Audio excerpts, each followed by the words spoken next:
Video 15 are socioeconomic harms caused by drug use or by drug illegality.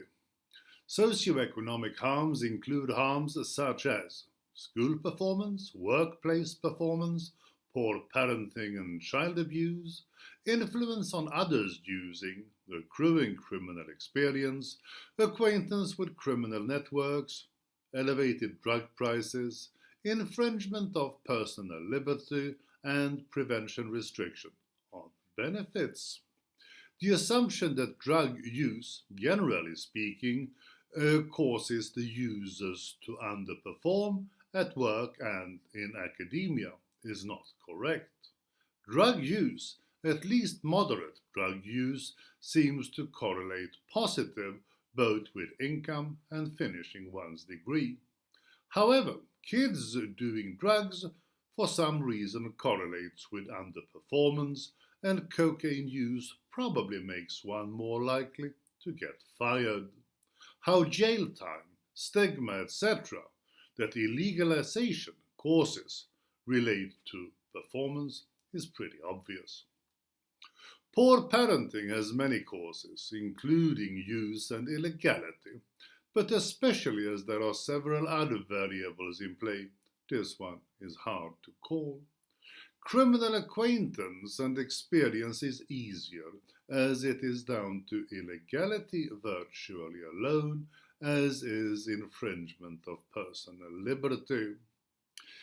The organization above makes attribution in a few minutes difficult, so let me use an alternative way of looking at socioeconomic harms.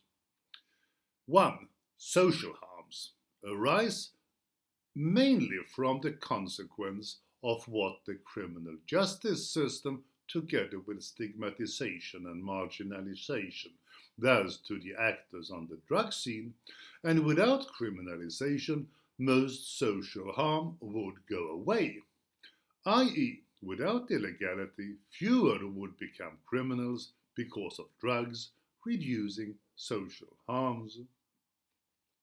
2. Economic harms arise mainly from two sources. 1. The use of the great profits that can be made from supplying drugs, and 2.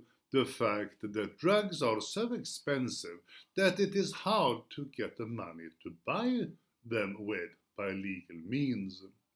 The great profit harms, as the great profits follow from illegality, would get much reduced with legalization. How much the other major economic harms, crimes committed to get the wherewithal, would get reduced would depend on the new price levels. Yet, in both cases, though especially in the case of social harms, we again have the stoned user. Though we know there'd be more users, we don't know whether they'll misbehave more or not. Next, we shall look at the health harms part of the drug problem and ask whether these are caused by drug use or by drug illegality.